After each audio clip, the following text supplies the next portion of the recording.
మనిషి సంపూర్ణ జీవితానికి జీవిత సాఫల్యతకు భక్తి మార్గం ఉత్తమమైనదని ఏ బజారెడ్డి అన్నారు. కర్నూలు జిల్లా కర్నూలు మండలంలోని నిర్జూరు గ్రామానికి చెందిన రైతు ఏ బజారెడ్డి తన గ్రామంలో శ్రీ అభయ ఆంజనేయ స్వామి గుడిని నూతనంగా నిర్మించారు. ఈ సందర్భంగా ఆయన మాట్లాడుతూ 2009వ సంవత్సరంలో వచ్చిన తుఫాన్ ప్రభావానికి తమ గ్రామమంతా మునిగిపోయిందని అన్నారు. దీంతో అప్పటి ప్రభుత్వం నూతన గ్రామ నిర్మాణానికి శ్రీకారం చుట్టిందని, అందులో భాగంగా గ్రామస్తులందరికీ ఇళ్ల నిర్మాణాలు చేపట్టిందని అన్నారు. నూతన గ్రామ నిర్మాణం చేపట్టడం వల్ల గ్రామ ప్రజలు ప్రశాంతంగా క్రమబద్ధమైన జీవితాన్ని గడపాలన్న సంకల్పంతో గ్రామ పొలిమేరలో గ్రామంలోకి ప్రవేశించేటప్పుడు దైవదర్శనం చేసుకునే విధంగా అందరికీ అనుకూలమైన గ్రామ ప్రవేశ మార్గంలో శ్రీ అభయ ఆంజనేయ స్వామి గుడి నిర్మాణం చేపట్టినట్లు ఆయన వెల్లడించారు.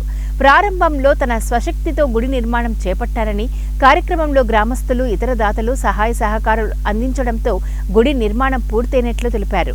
ఇంకా నిర్మాణ పనులు ఉన్నాయని, దాతలు ఎవరైనా నిర్మాణ పనులకు సహాయం చేయవచ్చని ఆయన కోరారు. అప్పుడున్న ప్రభుత్వం వారు వచ్చేసి మా గ్రామంలో ఇది ఎప్పటికైనా ఎటుబడిన మునిగిపోతుంది, ఎప్పటికైనా ఇది గ్రామంలో ఇబ్బందికరంగా ఉంటుంది, 10 సంవత్సరాల నుంచి పోయి ప్రజలు అల్లకొల్లం చేసి ప్రాణ నష్టం జరుగుతుంది, పశువులకు ప్రాణ నష్టం జరుగుతుంది.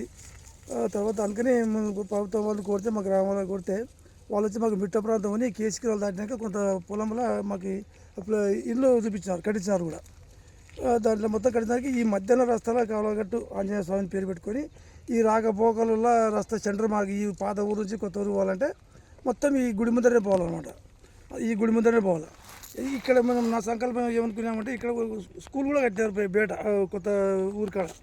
ఆ పిల్లలకు చిన్నప్పటి నుంచి ఆ పిల్లలకు దేవుడు, దైవము, గురువు మంచెడులు బోధించాలని ఇక్కడ ప్రతి రోజు వచ్చి మొక్కిపోతారు, మళ్ళీ మొక్కొస్తారు. భగవంతుడు అనేది ఒకటి వాళ్ళకి చిన్నప్పటి నుంచి నాటుకుంటే మంచి భవిష్యత్తులో వాళ్ళు మంచి ఫ్యూచర్లో బాగా ఈ దుర్మార్గము, అల్లర్లు అవి చేయకుండా మంచి ఫ్యూచర్లు ఇస్తారని చెప్పి ఒకటి నా సంకల్పం అనుకున్నాను. రెండవది కూడా మా గ్రామంలో ఇవి నడుపుర్లో దేవాలయం ఉంది కాబట్టి ప్రతి పండగకి ఎవరు పోరు. కాబట్టి ఈ సెంటర్లో అయితే కులాలకు అతీతంగా అంటే హిందువులు కానీ, ముస్లిమ్స్ కానీ, క్రిస్టియన్స్ కానీ ఎవరిపైనా ఈ గుడి ముందరే పోవాలి. మా పొలాలకు పోవాలంటే వాళ్ళు రైతు కానీ, కూలీలు కానీ ప్రతి ఒక్కరికి పోవాలి. కాబట్టి దేవుడు అనే వాళ్ళు దర్శించుకుంటారు. దేవుడు భయం ఉంటుంది. మన దుర్మార్గము, అల్లర్లు వాళ్ళు చేయకుండా దేవుడు భయంతో, భక్తితో చేసుకుంటారని అనుకొని నా సంకల్పం అనుకొని ఇదైతే బాగుంటుంది అని చెప్పి అనుకొని కొంతమంది పెద్దలు ఆడితే నీ ఇష్టం చేసే శక్తిని చేయించి చెప్పినారు. సరిగ్గా దిగితే కావాల్సిన శక్తి కొంతమందిని అడిగినా కొంతమంది ఇచ్చినారు. ఏదో నా సంకల్పం కొద్దిగా చేసుకున్నా నేను నా ధనంతో. ఇంకా మిగతా శక్తి ఒక్కడే కట్టకూడదు దానికి ఇంకా మా గ్రామంలో చిన్నకారు, సన్నకారు రైతులను అడిగితే వాళ్ళు ప్రేమతో కొంత 500, 1000, 2000, 10,000, 20,000 ఇచ్చినారు. కొంతమంది 5-6 మంది. కానీ ఇంతటితో గుడి వరకు ఏదో కష్టపడి చేసినాను.